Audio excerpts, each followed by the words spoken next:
প্রাণ ভরিয়ে তৃষা হরিয়ে মোরে আরো আরো আরো দাও প্রাণ। আকাশবাণী আগরতলা, স্থানীয় সংবাদ পড়ছি। আকাশবাণী আগরতলা, কক্তমা পড়িও।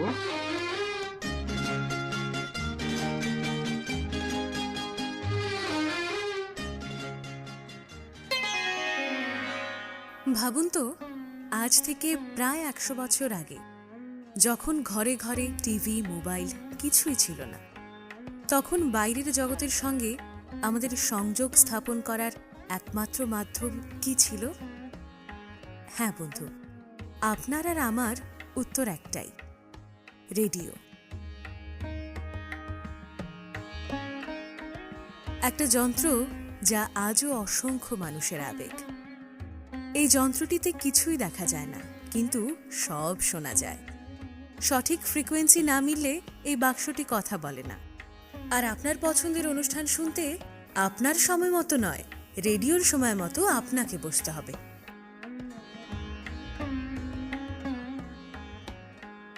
একটা সময় ছিল যখন না ছিল কোনো সিনেমা হল, না টিভি, আর না মোবাইল। বিনোদনের একমাত্র মাধ্যম ছিল রেডিও। গল্পদাদুর আসর থেকে ঠাকুমার ঝুলি, রাজ্যের খবর থেকে বিদেশের খবর, এই সমস্ত কিছুই জানান দিত রেডিও।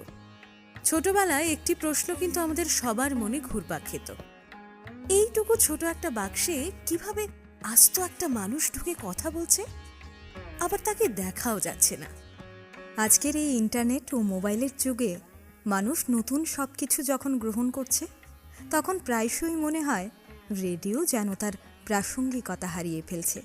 কিন্তু না শ্রোতাবন্ধু, রেডিও তার প্রাসঙ্গিকতা এখনও হারায়নি, বরং নতুনত্ব সব প্রযুক্তিকে সঙ্গে নিয়ে রেডিও পৌঁছে যাচ্ছে ঘরে ঘরে। রেডিও আজও আমাদের আবেগের সঙ্গে জড়িয়ে আছে। আর আজ জাতীয় বেতার সম্প্রচার দিবস উপলক্ষে এই দিনের গুরুত্ব নিয়ে বললেন আমাদের আকাশবাণী আগরতলার director of engineering Shri Dinesh Kumar sir. Namaskar. It is a great privilege to be one in the national service. In our country, first radio service was started from Mumbai on this day in 1927. Now, our network is covering 90% of the area in our country by reaching 98% of population in our nation. AAR Duration is motive is to produce and transmit varied programs designated to awaken, inform, enlighten, educate, entertain, and enrich all sections of the people. আজকের দিনে দাঁড়িয়েও radio আমাদের জীবনে সমানভাবে গুরুত্বপূর্ণ। আজ radio নিয়ে এত কথা বলার একটাই কারণ, আজ জাতীয় বেতার সম্প্রচার দিবস। ভারতে 1927 সালে আজকের দিনেই প্রথমবারের মতো রেডিও সম্প্রচার হয়েছিল, যা কয়েক দশক ধরে যোগাযোগের একটি গুরুত্বপূর্ণ মাধ্যম। গ্রামীণ ও প্রত্যন্ত অঞ্চলে যেখানে মিডিয়ার অন্যান্য ফর্ম পৌঁছতে পারে না, সেখানে রেডিও একটি অপরিহার্য হাতিয়ার। শিক্ষা থেকে শুরু করে জনস্বাস্থ্য প্রচারাভিযান, জরুরি খবর সবার আগে পৌঁছে দেয় রেডিও। এই রেডিওর দ্বারাই আমরা বিভিন্ন আঞ্চলিক সঙ্গীত, লোককাহিনী এবং সাংস্কৃতিক অনুষ্ঠান শুনতে পাই। স্বাধীনতা আন্দোলনের সময় রেডিও রাজনৈতিক যোগাযোগ ও সংঘবদ্ধকরণের একটি মাধ্যম হিসেবে ব্যবহৃত হয়েছিল। স্বাধীনতার ৭৬ বছর পর আজও অনেকের কাছে ভালোবাসার আরেক নাম রেডিও। স্বাধীনতার সময় থেকে যা সকল শ্রোতার আবেগ ছিল, আজ 2024 সালে এসে দাঁড়িয়েও আমাদের কাছে রেডিওর গুরুত্ব ঠিক ততটাই রয়েছে। আর কেবলমাত্র বেতার সম্প্রচার দিবস বলে নয়, রেডিও আমাদের প্রতিদিন প্রতি মুহূর্তের সঙ্গে। আকাশবাণী আগরতলার assistant director of programme Shri Badru Doja sir কি বললেন, এবারে আপনাদের শোনাই চলুন। আজ 23শে জুলাই ন্যাশনাল ব্রডকাস্টিং ডে। আমি আমাদের শ্রোতাদের অনুরোধ করব তারা যেন রেডিওকে তাদের সঙ্গী করে রাখে, তারা যেন রেডিও শোনে এবং রেডিওকে ভালোবাসে। ধন্যবাদ। প্রাকৃতিক দুর্যোগের সময় যখন সমস্ত যোগাযোগ মাধ্যম বিচ্ছিন্ন হয়ে পড়ে, তখন রেডিওই যোগাযোগের একমাত্র মাধ্যম হয়ে দাঁড়ায়। দুর্যোগ ব্যবস্থাপনা ও নাগরিক প্রতিরক্ষা বিভাগ থেকে আমাদের বলা হয় একটি বাক্স রেডি রাখতে, যাতে থাকবে জল, শুকনো খাবার, টাকা পয়সা, ওষুধপত্র এবং একটি রেডিও, যাতে যে কোনো মুহূর্তে প্রাকৃতিক দুর্যোগ আসলে আমরা তা সঙ্গে করে নিয়ে বেরোতে পারি। সবকিছুর সঙ্গে রেডিও কেন রাখতে বলে জানেন? কারণ যখন সবকিছু বন্ধ হয়ে যায় তখনও রেডিও বন্ধ হয় না। আজ বিভিন্ন সামাজিক মাধ্যমে আমরা বিভিন্ন ধরনের খবর দেখতে পাই, কিন্তু সবসময় সবগুলো সঠিক হয় না। রেডিওই একমাত্র মাধ্যম যা আমাদের সত্য এবং খাঁটি সংবাদ দেয়। ইন্সপেক্টর জেনারেল প্যাটেল পীযূষ পুরুষোত্তম দাস আজ শালবাগান সদর দপ্তরে সাংবাদিকদের জানিয়েছেন, শ্রীমন্তপুর এবং আগরতলার সীমান্ত চেকপোস্ট দিয়ে গতকাল বাংলাদেশ থেকে Mano Shakamol Tani Lokura, Trirumungno, Kasha Lokushisamungo, Aslamiti Saka, near IGM Hospital, Nursing Training Institute, All Tripura Government Doctors Association by Jugalija Trirumung Shibiro,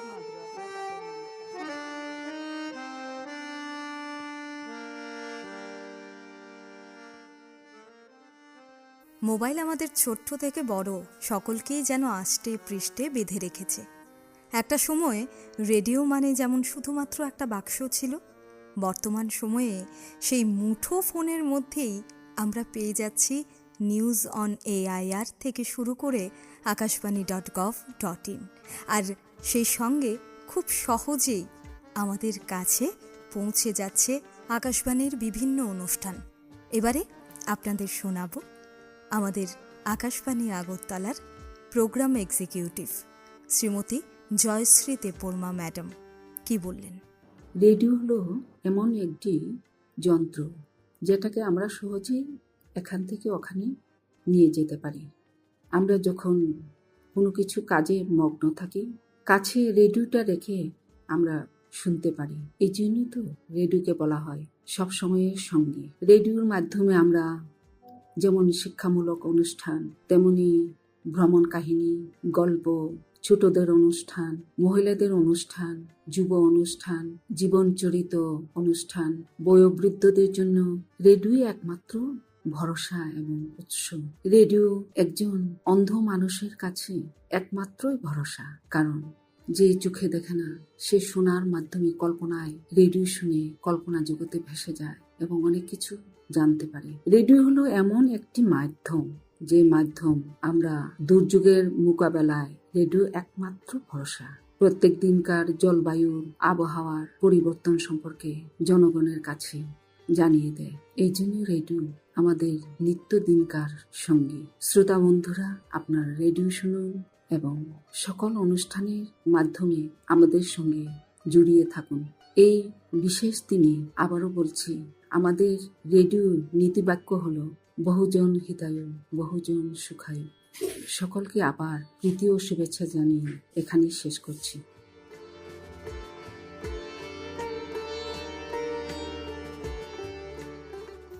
radio মানেই এক নস্টালজিয়া। বহুজন হিতায় বহুজন সুখায়।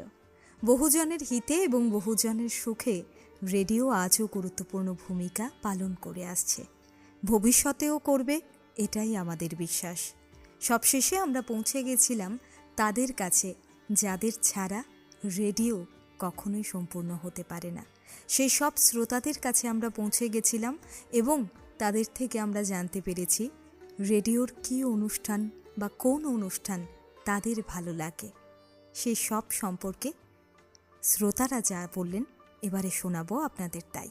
সকালবেলা রবীন্দ্রসঙ্গীত, রবি অনুরাগে একটা অনুষ্ঠান যায়, সেটা আমি শুনি। তারপর তো নিউজ তো শুনি।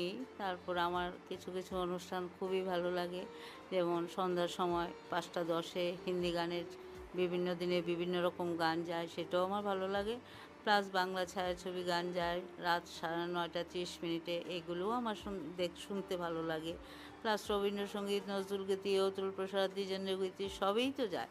আমার সব অনুষ্ঠানই ভালো লাগে। এছাড়া আরও ভালো লাগে কল্যাণী, মহিলা মহল, এগুলি আমাদের বয়সের মধ্যে পড়ে, ওইগুলিও আমি শুনি। খুবই ভালো লাগে। রেডিও আমি প্রতিদিন শুনতে পাই না, তবে যখনই আমি সময় পাই খুবই শুনি। শ্রাবণ মাসে যেমন মনসামঙ্গল হয়, সেটাও খুব সুন্দর হয়, আর সেটা শুধু রেডিওতেই হয়।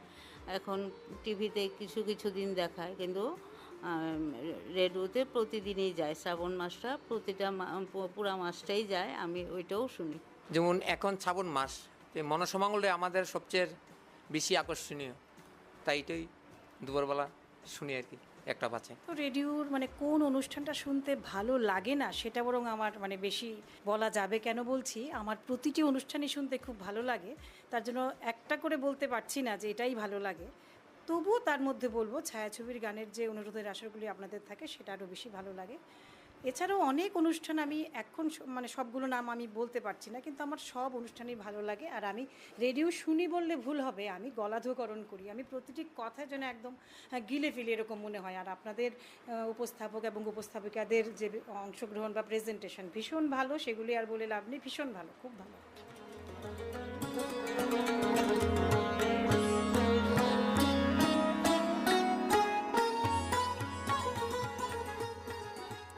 আজকের প্রজন্ম এই যন্ত্রজটিল যুগে যন্ত্রের কবলে বাঁধা পড়ে আছে।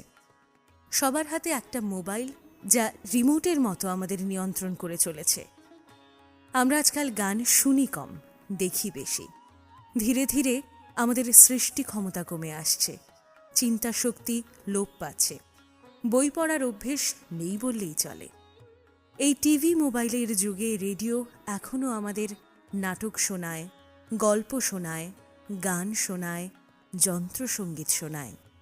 বাড়িতে বাবা মা দাদু ঠাকুমারা আজও সকালে উঠে রেডিওতে সংবাদ শোনেন। সব মিলিয়ে রেডিও আমাদের জীবনের একটি মৌলিক প্রয়োজনীয়তা।